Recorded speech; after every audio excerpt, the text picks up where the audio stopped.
Ya, seperti tadi telah disampaikan bahwasanya empat kebenaran mulia merupakan inti dari ajaran Buddha yang salah satunya adalah dukkha, yang mana dukkha ini berasal dari kata du dan kang. Du adalah buruk atau dengan kata lain bahaya, yang tadi telah diberikan sebuah perumpamaan bahwasanya seperti seseorang yang dikejar oleh 4 ekor ular berbisa, dikejar oleh 5 perampok, oleh seseorang yang membawa pedang terhunus, kemudian memasuki sebuah kampung yang kosong ternyata merupakan sarang para penyamun, para perampok, yang kemudian menemui satu sungai yang besar, yang banyak bahaya, tapi dia harus menyeberang untuk mencapai yaitu tempat yang aman. Nah, pada akhirnya dia harus mencari atau membuat rakit dengan kekuatan sendiri untuk bisa menyeberang ke sana. Nah, dalam hal ini, rakit tidak lain adalah jalan mulia berunsur 8.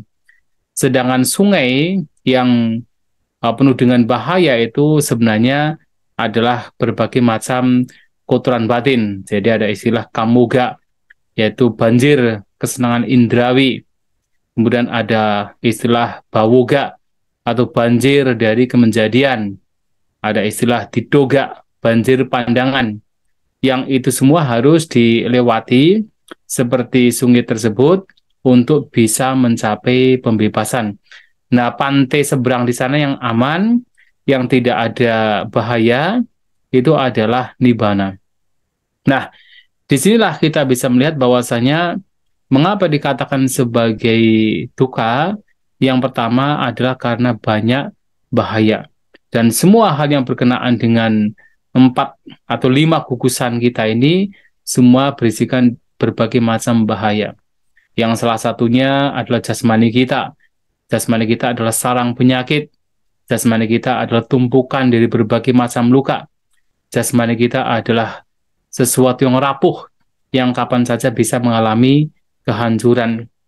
Dan juga kelahiran kita, manapun kita dilahirkan, ya kita tidak bisa memastikan bahwa kelahiran kita itu harus kelahiran yang terus mengalami kebahagiaan. Bahkan Sang Buddha menyampaikan kenapa sangsara ini adalah bahaya. Sangsara ini penuh dengan hal yang sebenarnya tidak menyenangkan. Ya disebabkan karena kalau beliau pernah memberikan sebuah perumpamaan, kalau misalnya seseorang ingin mengumpulkan seberapa banyak air mata yang keluar ketika ia menangisi ibunya yang meninggal, maka dikatakan air yang ada di 4 samudra itu masih lebih sedikit dari air mata yang dikeluarkan sepanjang kita di dalam tumimba lahir menangisi ketika berpisah dengan ibu kita. Nah, belum lagi ketika berpisah dengan uh, ayah kita juga sama. Dan itu menjadi satu penekanan oleh Sang Buddha bahwa betapa alam sangsara ini penuh dengan bahaya. Kelahiran, kemana kita akan dilahirkan itu tidak pasti. Dan kita tidak bisa memastikan akan pasti terlahir di alam yang bahagia. Dan bahkan juga pula pernah disampaikan, kalau kita mau menghitung, menjumlah, yaitu darah yang kita telah keluar karena terlahir sebagai seekor sapi dan dibunuh karena kelahiran sebagai seekor sapi, maka darah yang kita keluarkan ini sudah jauh lebih banyak ketimbang air yang ada di 4 samudra.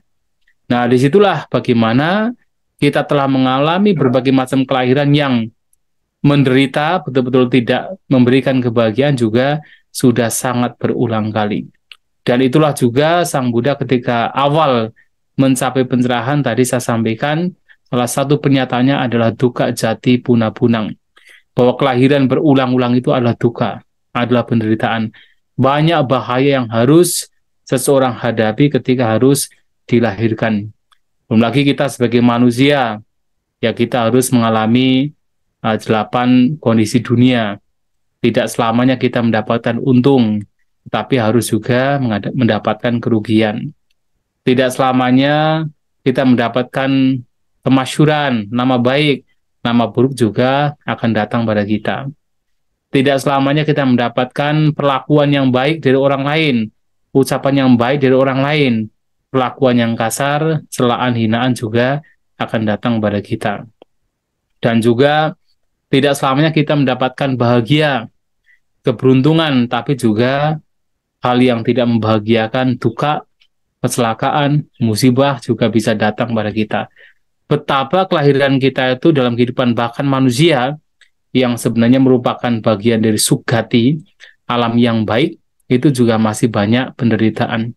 Apalagi kalau kita terlahir di alam yang rendah, alam peta, alam binatang, alam neraka, betapa penderitaan itu dialami oleh seseorang. Termasuk kita ketika belum bisa menghancurkan minimal 3 belenggu, kemungkinan untuk terlahir di sana juga masih memungkinkan, masih terbuka. Itulah betapa sangsara ini penuh dengan bahaya. Bahaya dari yaitu berbagai macam dari dalam diri kita dan utamanya dari dalam diri kita, walaupun dari luar diri kita juga menjadi satu katakan pendurung, satu ya trigger yang kita juga bisa menderita karena itu. Tapi semua itu dari dalam diri kita. 5 gugusan kita adalah penderitaan. Nah, itulah makna dari tu yang pertama. Kemudian artinya tukang dari kata dunya, dan yang kedua adalah kang. Kang ini adalah oleh Bante Buddhagosa itu diartikan sebagai kosong. Nah, mengapa dikatakan bahwasanya segala sesuatu yang berkondisi adalah duka atau penderitaan itu karena kosong. Kosong dari apa? Kosong dari inti. Kosong dari sesuatu yang kekal, sesuatu yang bisa dipertahankan. Nah, karena segala sesuatu yang kita alami itu tidak ada entitas, tidak ada inti, kosong dari inti, kosong dari sesuatu yang kekal, yang bisa dipertahankan, maka itu disebut sebagai duka, sebagai penderitaan. Itulah yang kemudian juga menjadikan satu penjelasan pula bahwasanya duka penderitaan juga dikategorikan menjadi 3. Ya, jadi duka tak duka, viparinama duka, dan sangkara duka. Nah, 3 jenis duka. Kalau yang ini disampaikan oleh Sang Buddha sendiri di dalam khotbah beliau. Nah, kalau kita melihat ke dalam diri kita, memang ya ada 3 jenis duka ini yang kita bisa memahaminya.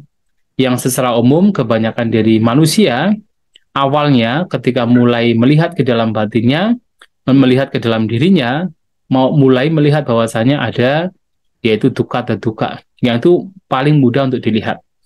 Nah, duka dan duka adalah penderitaan yang memang secara intrinsik adalah penderitaan. Artinya apa? Seperti ketika fisik kita sakit. Nah, ketika kita sakit, mengalami ketuaan, nah, kemudian juga kematian, itu ada duka tak duka, yang memang secara intrinsik itu adalah penderitaan. Semua orang itu secara umum itu paham. Walaupun untuk yang peduli itu tidak banyak. Karena untuk bisa betul-betul katakan peduli dengan penderitaannya seperti ini, ya hanya orang-orang tertentu yang memang berusaha untuk mempraktikkan dhamma dengan baik, baru melihat itu pun juga betul-betul menjadi sebuah ya, kekuatan untuk memunculkan ketergugahan batin. Semua orang tahu ada sakit fisik. Semua orang tahu ada ketuaan. Bahkan semua orang tahu ada kematian.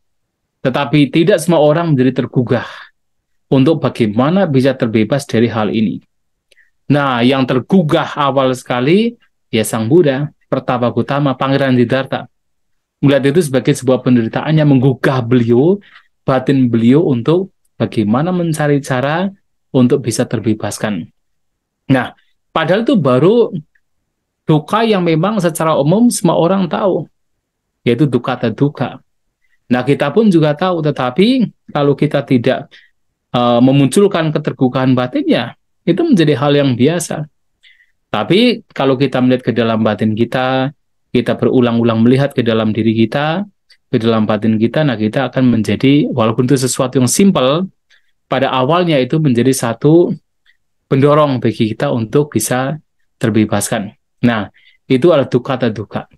Termasuk tentunya adalah ketika seseorang mengalami kesedihan, ratap tangis, berpisah dengan yang dicinta, yang disukai, yang terasa nyaman bagi dia, atau berasosiasi dengan yang tidak disukai, yang dibenci. Ketika saya mengatakan yang dicinta tidak harus manusia, termasuk adalah kondisi yang menyenangkan bagi dia. Dan yang dibenci tidak harus manusia juga, tetapi juga termasuk kondisi yang tidak menyenangkan bagi dia. Nah, ketika berasosiasi dengan yang tidak menyenangkan, yang tidak dicinta, itu adalah memang secara intrinsik adalah penderitaan. Itu mudah untuk dipahami.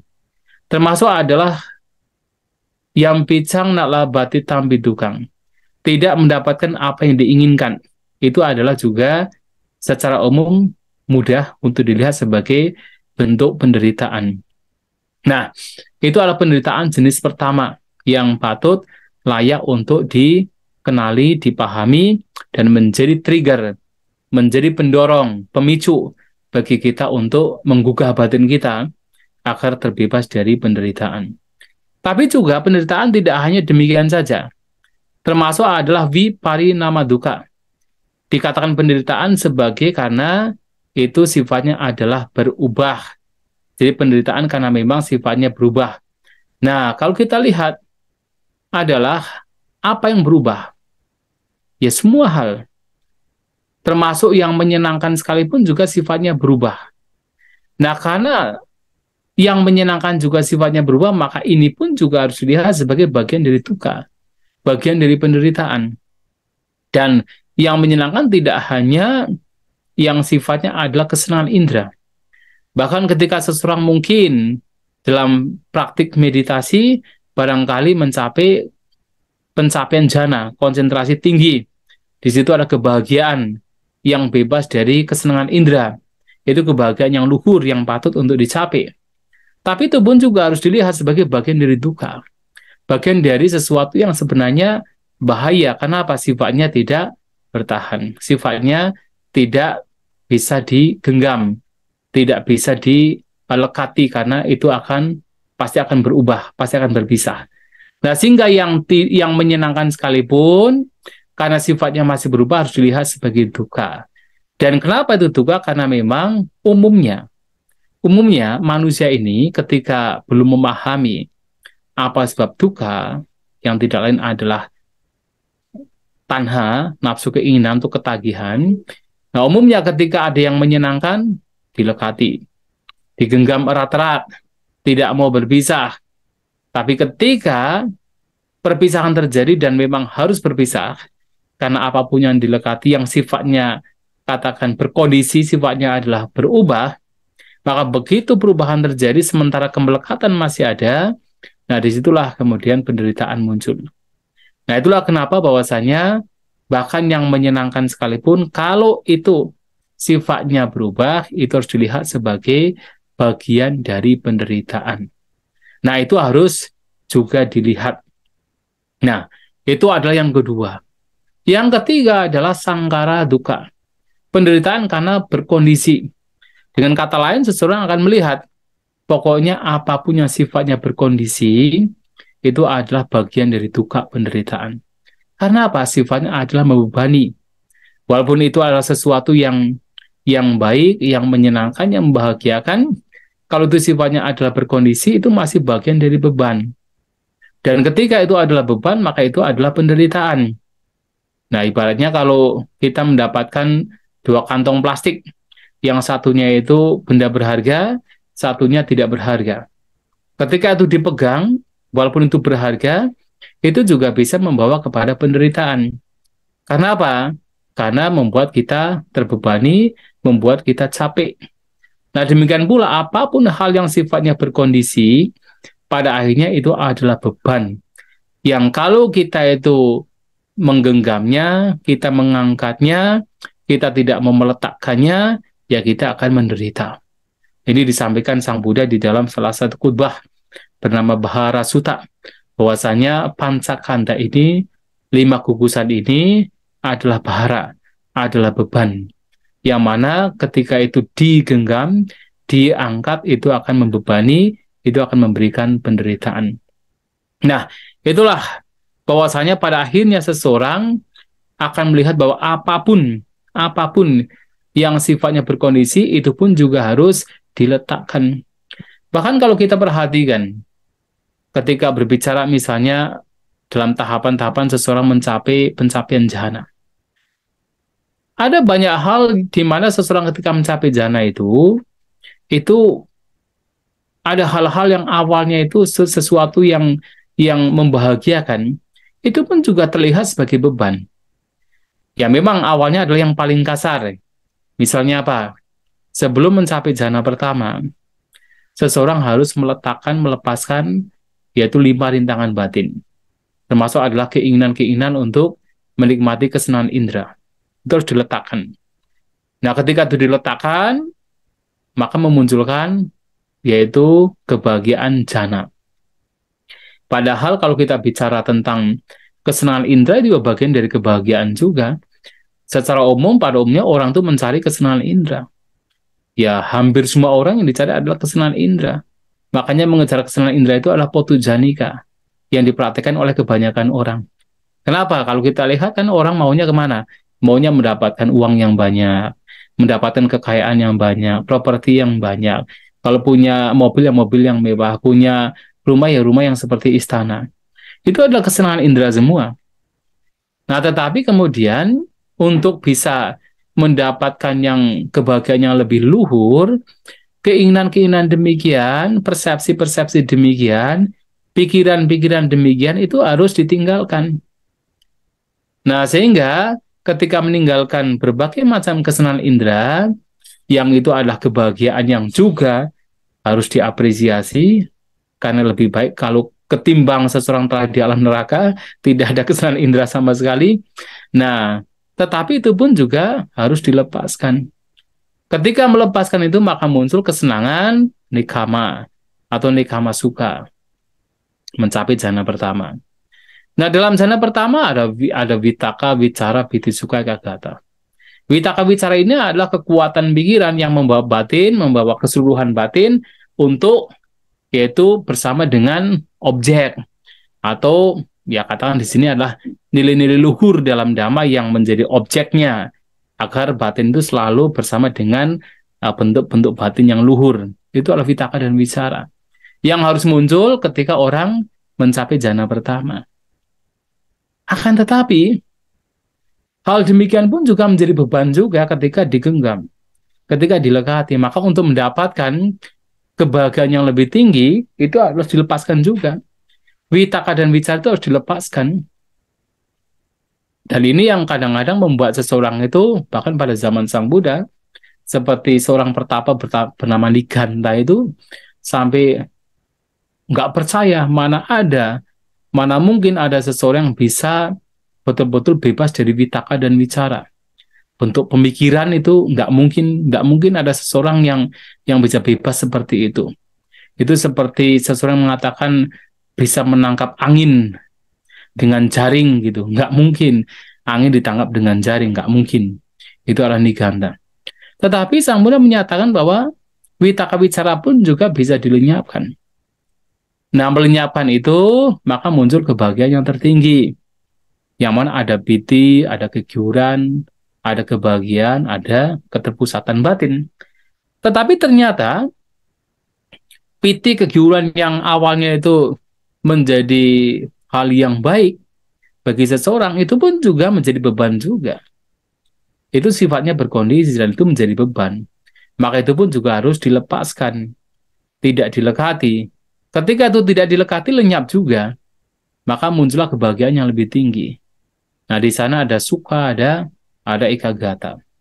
Dan ada keseimbangan batin yang sangat sangat sangat dalam. Tetapi itu pun juga harus dilepaskan juga, terutama adalah sukanya itu.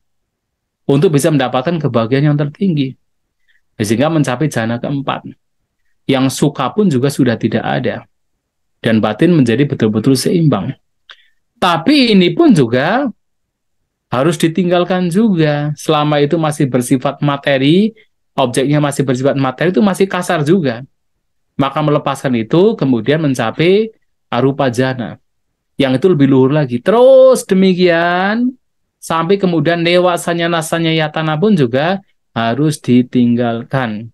Maka Sang Buddha mengatakan ketika berbicara hal demikian, kemudian mengatakan kepada para siswanya, adakah sesuatu yang besar atau yang kecil yang masih patut untuk dilekati? Tidak ada. Bahkan dewasanya rasanya pun yang sudah halus sekalipun tidak patut untuk dilekati. Karena itu juga bagian dari beban ketika kemudian seseorang melekatinya.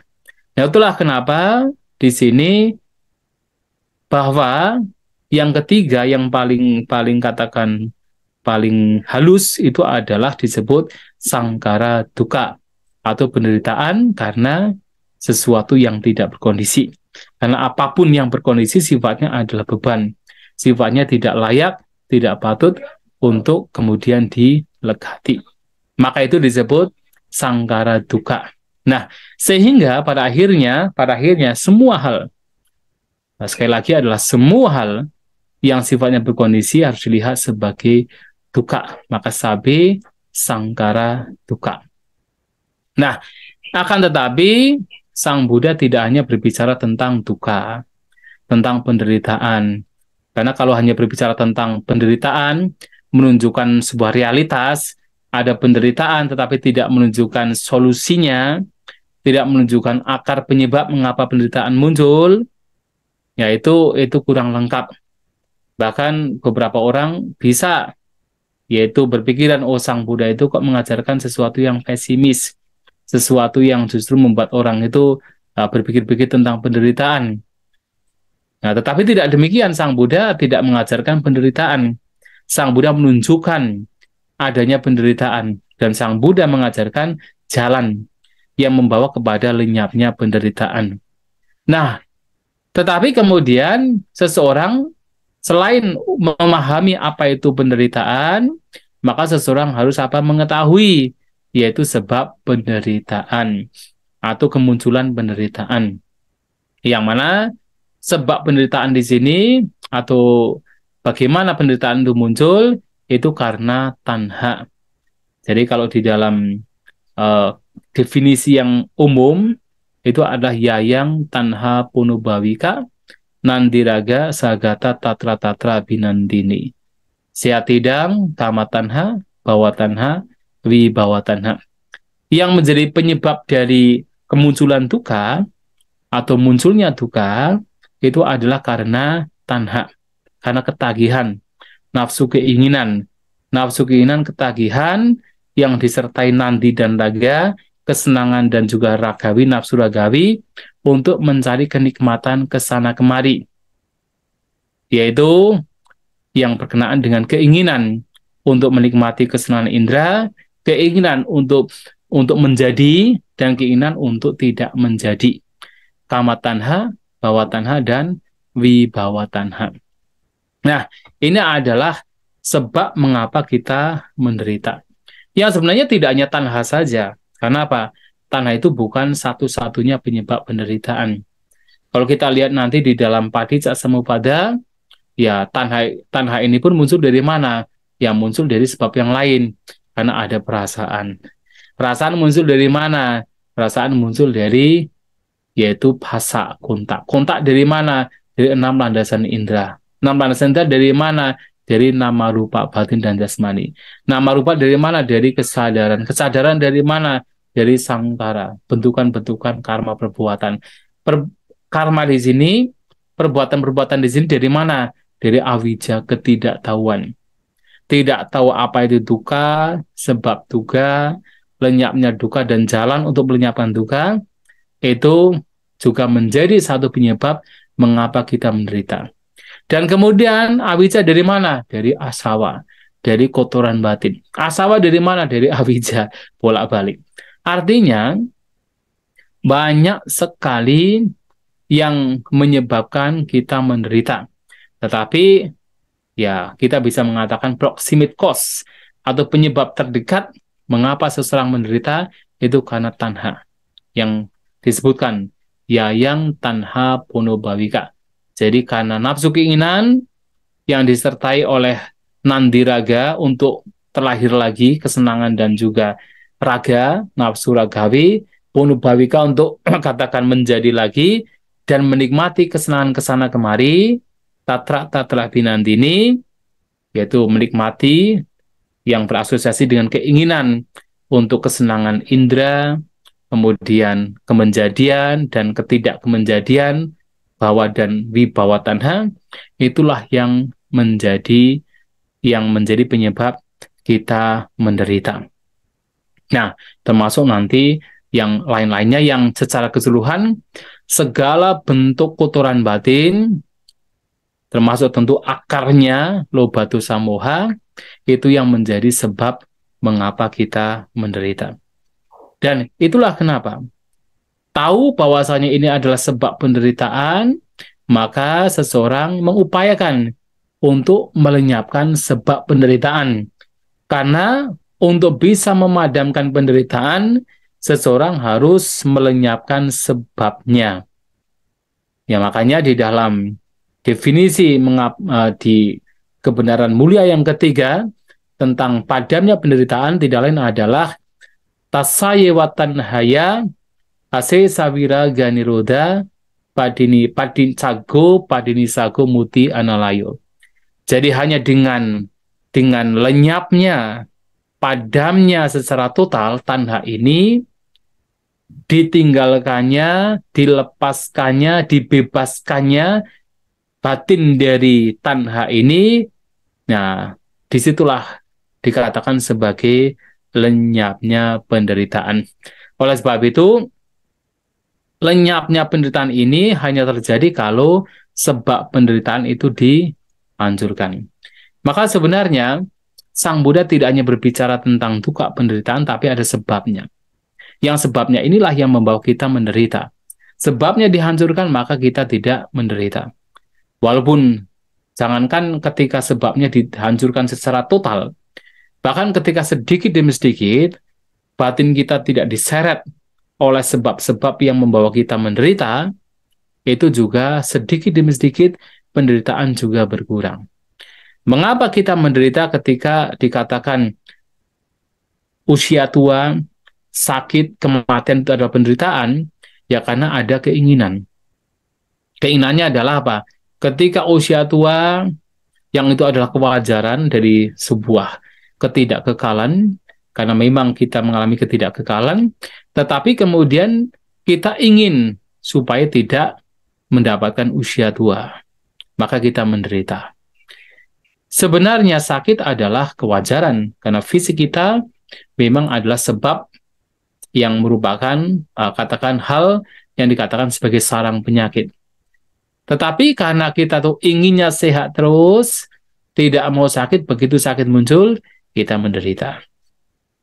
Dan kemudian juga kematian, itu kewajaran. Tetapi karena kita inginnya tidak mati, inginnya hidup terus, maka kita menderita. 8 kondisi dunia. Nah, itu juga sebuah kewajaran, ada untung. Tapi kalau kemudian ketika untung muncul, kita memunculkan nafsu keinginan untuk terus menambah dan menambah, melekatinya, maka penderitaan akan muncul. Terutama ketika apa yang dilekati, genggam, itu akan lenyap. Itu penderitaan muncul. Apalagi ketika yang dilekati memang itu hancur. Nah, itu kemudian memang penderitaan muncul. Nah, sehingga sebenarnya 8 kondisi dunia ini sesuatu yang wajar terjadi pada siapapun. Tetapi ketika ada keinginan di sana, disertakan di sana keinginan, apakah ingin menggenggam, ketika itu yang baik, seperti keuntungan, pujian, kemasyhuran, dan kesukaan, atau keinginan untuk menolak kebencian, seperti adalah kerugian, celaan, ketidakmasyhuran, dan juga duka. Ketika itu ditolak, dibenci, tidak mau, ada keinginan untuk menolak, maka disitulah ada penderitaan. Maka penderitaan muncul karena nafsu keinginan, karena ketagihan untuk mencari ini dan itu, kemudian terus karena ada dorongan pencarian untuk mendapatkan ini dan itu, menolak ini dan itu, maka disitulah akan muncul penderitaan. Karena dengan dorongan ini, maka akan muncul berbagai macam perbuatan. Nah, ini menarik sekali karena Sang Buddha pernah menyampaikan, seseorang bisa menghancurkan duka penderitaan ketika karma dihancurkan. Dan karma dihancurkan kalau seseorang bisa menghancurkan tanha, ketagihan. Kenapa? Tanha menjadi penyebab karma perbuatan. Perbuatan menjadi penyebab penderitaan. Karena ada perbuatan, maka ada tumimba lahir. Entah di kelahiran yang sugati, Brahma, atau kelahiran di alam rendah. Tapi apapun itu yang namanya kelahiran, itu penderitaan. Nah, sehingga kalau seseorang ingin terbebas dari penderitaan, lenyapkan karma. Ingin terbebas dari karma, lenyapkan tanha. Nah, tanha pahanang, kamang pahyati. Dengan lenyapnya tanha, maka karma dihancurkan. Tamang bahaya, dukang bahayati. Dengan ditinggalkannya, dihancurkannya karma, perbuatan, maka duka penderitaan juga dihancurkan. Maka di sini tanha ini menjadi sebab penderitaan. Nah, sehingga ini harus dihancurkan supaya seseorang bebas dari tumimba lahir. Nah, inilah yang dikatakan sebagai katakan sebab penderitaan. Nah, dalam definisi juga tanha yang menjadi sebab penderitaan ini juga dibagi menjadi 3 secara umum, yaitu tadi kama tanha, nafsu keinginan yang berkenaan dengan kesenangan indrawi. Jadi yang berkenaan dengan mata, telinga, hidung, lidah, jasmani, termasuk pikiran-pikiran yang berasosiasi dengan kesenangan indrawi, itu adalah jenis pertama. Itu adalah penyebab yang mengapa seseorang terus mengalami penderitaan. Nah, yang kedua adalah bhawa tanha, yaitu nafsu keinginan yang berkenaan dengan kemenjadian, ingin eksis, ingin bertahan, ingin menggenggam. Jadi apa yang dianggap menyenangkan biasanya itu ingin digenggam, ingin eksis, ingin terus bertahan. Termasuk adalah ketika seseorang punya pandangan namanya sasata didik, pandangan tentang yaitu bahwa ada sesuatu yang kekal, yaitu entitas inti yang sifatnya kekal, tidak bisa berubah, yang terus mengembara dari satu kehidupan ke kehidupan lainnya. Itu adalah juga bagian dari bhawa tanha. Ketika seseorang punya pandangan demikian bahwa ada sesuatu yang kekal, yang sifatnya inti, makhluk yang mengembara dari satu kehidupan-kehidupan lainnya, menginginkan itu, ingin terus bertahan dengan itu adalah juga bagian dari bhawa tanha. Nah, ini adalah yang kedua. Ini juga penyebab penderitaan. Ini juga menjadi semacam driving force, kekuatan yang mendorong seseorang untuk terus berlanjut di alam-alam tumimba lahir, yaitu keinginan demikian. Termasuk yang ketiga adalah wibawa tanha, nafsu keinginan untuk tidak menjadi. Sebenarnya penolakan, kebencian, ketidaksukaan, itu semua adalah bagian dari wibawa tanha. Termasuk adalah ketika seseorang mempunyai pandangan tentang uceda didik, pandangan bahwasanya nanti setelah mati semuanya lenyap, semuanya habis, tidak ada kelahiran kembali. Dan ketika ada keinginan-keinginan demikian, bahwa nanti kalau saya mati, sudah pokoknya tidak ada kelahiran kembali. Sudah lenyap semua, terpotong kehidupannya. Nah, orang demikian yang memahami dengan cara demikian sedangkal itu, nah orang demikian biasanya akan apa? Hidup hanya untuk bersenang-senang. Kenapa?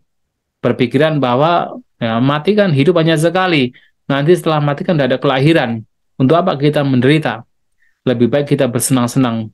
Semaksimal mungkin kita bersenang-senang. Nah, ini bahaya sekali. Dia tidak tahu bahwasanya keinginan demikian itu menjadi kekuatan pendorong dari orang demikian akan terus dilahirkan, tetapi pandangannya setelah mati tidak ada kelahiran. Nah, itu juga wibawa tanha. Nah, ini menjadi satu penyebab justru seseorang untuk terus mengalami penderitaan.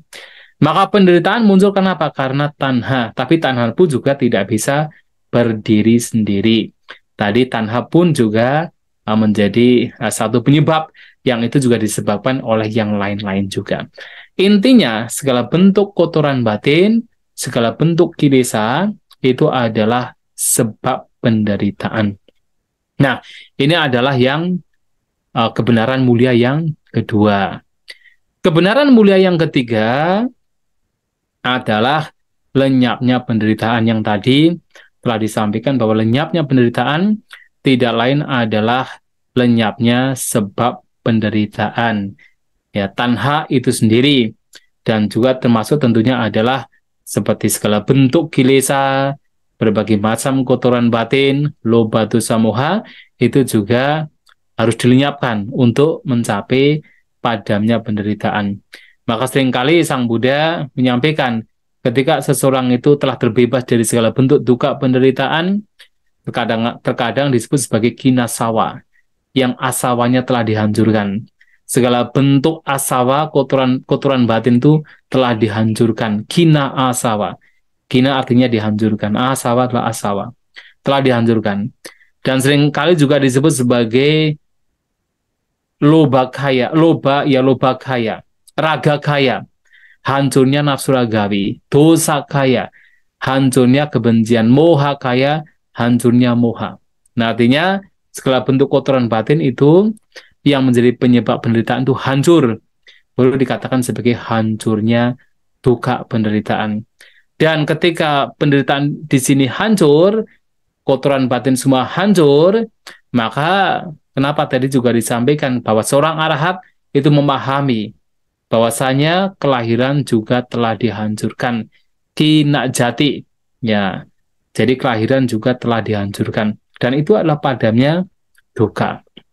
Nah, jadi singkatnya, padamnya duka inilah padamnya kotoran batin, padamnya sebab penderitaan, dan juga dengan kata lain juga adalah padamnya kelahiran, padamnya sangsara, dan itu sendiri adalah nibbana, pembebasan. Itu adalah kebenaran mulia yang ketiga. Nah, justru Sang Buddha menunjukkan ini kepada para siswanya bahwasanya ada kemungkinan bagi siapapun untuk bisa terbebas dari penderitaan, untuk bisa mencapai padamnya penderitaan, mencapai nibbana. Dan itu menjadi satu trigger bagi pendengar bahwasanya oh ternyata yang selama ini kita itu seperti tadi adalah Pancawagya yang berpikiran bahwasanya Sang Buddha belum mencapai pembebasan, tetapi kemudian setelah mendengarkan ini, kemudian mereka menjadi kena trigger, terpicu, memunculkan semacam kegairahan bahwa saya oh ternyata ada kemungkinan seseorang bisa terbebas dari penderitaan. Nah, ini yang juga menjadi pertanyaan bagi beberapa orang. Kenapa kok Sang Buddha, kenapa tidak mengajarkan seperti ini? Pertama duka, kedua sebab duka, ketiga adalah jalan untuk melenyapkan duka, yang keempat adalah lenyapnya duka. Kenapa dibalik? Kenapa kemudian lenyapnya duka baru kemudian jalannya? Ya karena ini berhubungan dengan apa? Berhubungan dengan ya kondisi batin seseorang. Ini bukan masalah filosofi semata. Kalau di bukunya Nagarjuna, ya Mula Madhyamika Karika, yaitu yang ya salah satu tradisi di Mahayana, bukunya adalah Mula Madhyamika Karika yang mengajarkan tentang Sunyata Wada. Ketika berbicara tentang 4 kebenaran mulia, ya urutannya adalah duka, sebab duka, jalan untuk melenyapkan duka, dan lenyapnya duka. Karena itu filosofi. Tapi dalam urusan praktikal, ini urusan pembabaran dhamma, Sang Buddha kepada para siswanya, termasuk Pancawagya, menunjukkan, ini loh ada duka, ini loh ada sebabnya, dan ada kemungkinan loh untuk bisa terbebas dari duka dengan melenyapkan sebabnya. Nah, baru ketika seseorang itu tahu ada kemungkinan, pastinya akan semakin termotivasi. Apa yang menjadi penyebab? Jalannya apa supaya bisa bebas dari yaitu duka ini? Nah, baru kemudian Sang Buddha menyampaikan, ini loh jalannya. Kalau ingin terbebas dari penderitaan, ini jalannya yang harus ditempuh. Yang tidak lain adalah dengan mempraktikkan jalan mulia berunsur 8. Nah, itulah kemudian Sang Buddha menyampaikan jalan mulia berunsur 8 sebagai jalan yang membawa kepada lenyapnya duka, lenyapnya penderitaan. Dan jalan ini juga disebut sebagai Majjhima Patipada atau jalan tengah yang menghindari 2 praktik yang ekstrim. Praktik yaitu mengejar kesenangan indrawi, dan juga praktik untuk mempraktikkan penyiksaan diri. Nah, itu yang menjadi salah satu yang harus dipahami, bahwasanya jalan mulia plus 8 juga menjadi dikatakan sebagai jalan tengah yang membawa kepada yang menghindari dua praktik yang ekstrim. Mungkin sampai di sini.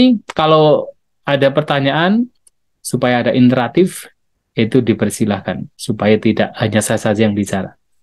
Barangkali ada sesuatu yang merasa belum paham dengan ini, dipersilahkan. Ya, silakan.